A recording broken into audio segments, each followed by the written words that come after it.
Saya mensinyalir kalau Pak Wahyu ini terlibat dalam komunitas Black Magic atau ilmu hitam. Saya bisa melakukan apa saja tanpa merasa bersalah. Assalamualaikum warahmatullahi wabarakatuh. Halo teman-teman, apa kabar semuanya? Semoga semuanya dalam keadaan baik-baik saja ya, sehat walafiat dan senantiasa dalam lindungan Allah Subhanahu wa Ta'ala. Oke teman-teman, di video kali ini saya masih akan membahas seputar teori-teori di film Siksa Kubur. Dan yang bikin saya pengen ngucapin banget terima kasih buat Bang Joko Anwar, karena jadi ini buat saya adalah sebuah mungkin pencapaian lah ya. Tapi lebih ke rasa syukur banget gitu loh.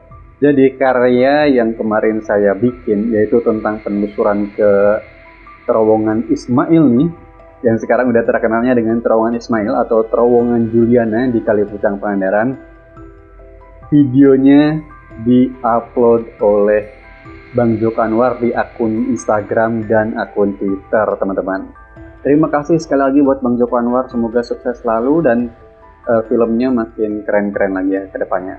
Seperti yang tadi saya bahas sebelumnya, di video kali ini saya akan membahas teori-teori yang muncul dari film Siksa Kubur.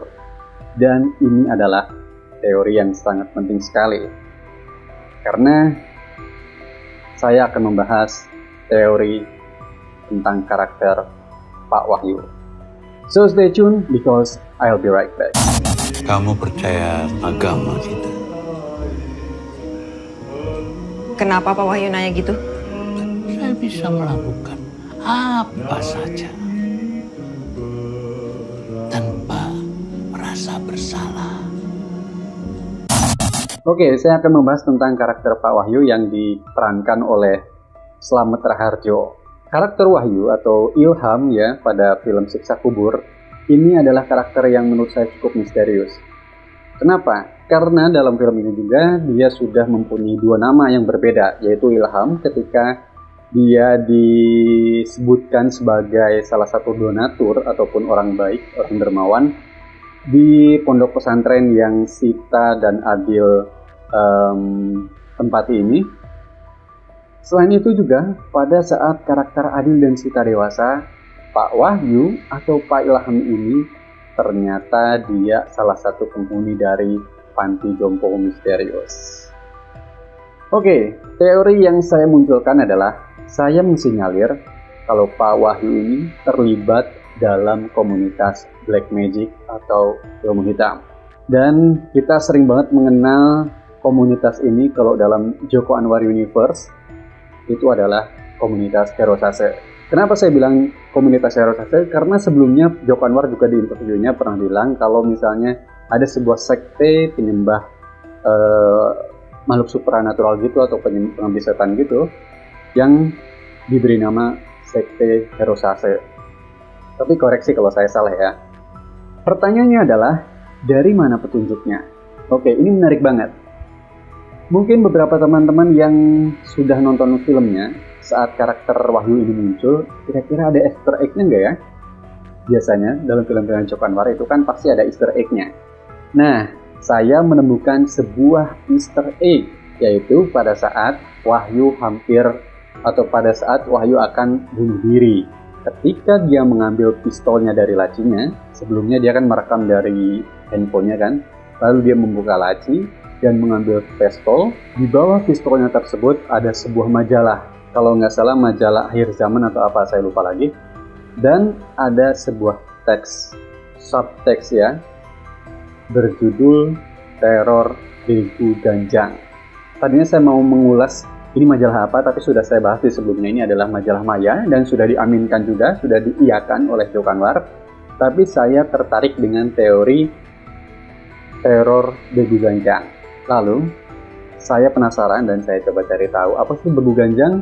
Dilansir dari detik.com, jadi menurut Irfan Simatupang ya, seorang antropolog dari Medan, begu ganjang adalah cerita yang legenda di daerah Sumatera Utara, tempat kampung halamannya Bang Joko Anwar. Dalam budaya Batak, begu adalah jenis makhluk gaib yang awalnya berasal dari makhluk hidup atau lokasi tertentu.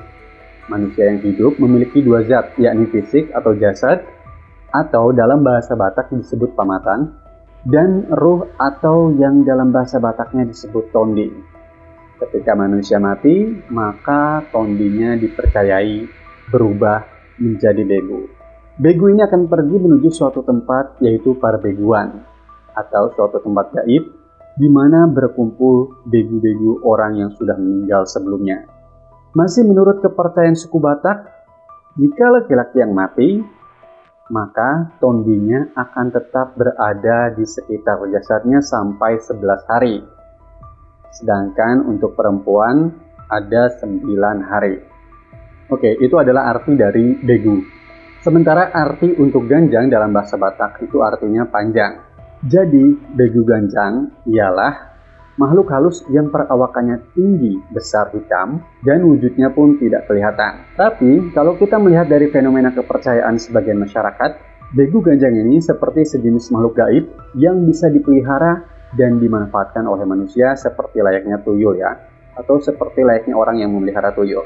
Secara harfiah, begu ganjang adalah makhluk halus atau makhluk gaib yang perawakannya tinggi, besar, hitam, dan tidak kelihatan. Kita coba ingat-ingat lagi adegan di mana Sita setelah keluar dari liang lahatnya Pak Wahyu, sementara dia tidak menemukan adanya sisa kubur, lalu dia pulang ke panti jompo, dan dia di sana mulai diserang oleh teror dari arwah Pak Wahyu. Yaitu ketika adegan di mana dia masuk ke dalam ruangannya Pak Wahyu atau bekas ruangannya Pak Wahyu ya. Di sana dia mendengar suara Pak Wahyu yang memanggil-manggil nama Suster Sita. Lalu dia mencari-cari ke jendela, ke dalam lemari, kemana gitu kan. Tidak ketemu nih Pak Wahyu ataupun sosok Pak Wahyu. Tiba-tiba ketika dia berbalik badan, ternyata di sana ada sosok berwarna hitam, tinggi, besar, yang menunjuk ke arah kanan kalau nggak salah. Lalu di sana muncul Bu Nani. Nah, sosok tinggi besar hitam mungkin ini yang dinamakan begu ganjang, teman-teman. Dan di sana Sita mendapatkan teror dari begu ganjang ini. Lalu ada kajian yang lain nih, teman-teman. Itu satu kajian lagi yang melihat begu ganjang ini dari sisi yang lain. Dan ini yang menjadi dasar teoriku tentang sosok karakter Wahyu dalam film Siksa Kubur ini. Yaitu dalam kajian antropologi religi. Ini masih menurut antropologis Irfan Simatupang. Begu ganjang ini masuk ke dalam aliran black magic atau ilmu hitam. Nah, kalau kita menilik dari film-filmnya Bang Joko Anwar, mulai dari Pintu Terlarang, Pengabdi Setan 1 dan 2, mungkin saja, ini pendapat saya, mungkin saja Wahyu ini sebenarnya memang salah satu dari perkumpulan Herosase atau para pengabdi setan ini, teman-teman. Dan ada clue yang sangat menarik nih, teman-teman, yaitu saat ada adegan di mana anak dari Pak Wahyu datang untuk menjemput Pak Wahyu untuk segera pulang. Menurut saya ini bukan adegan yang kalau misalnya dihilangkan pun tidak apa-apa. Ini sebenarnya merupakan sebuah clue peringatan terakhir dari anaknya Jenar Maesa Ayu, yang menurut saya ini adalah upaya terakhir dari anaknya untuk mengajak karakter Wahyu ini untuk keluar dari komunitas Herosase tersebut. Mereka ini berkumpul di Panti Jompo yang dikepalai atau dipimpin oleh Juwita Larasati. Kalau teman-teman masih penasaran tentang karakter Juwita Larasati atau pemilik Panti Jompo tersebut, kamu bisa tonton video sebelumnya tentang penjelasan ending dan teori-teori film Siksa Kubur yang sudah saya buat di video sebelumnya ya. Oke, terima kasih sudah menonton video ini dan jangan lupa untuk like, subscribe, dan share video ini ke teman-teman semuanya agar channel Kalahendra Konten semakin berkembang lagi. Terima kasih sudah menonton. Assalamualaikum warahmatullahi wabarakatuh.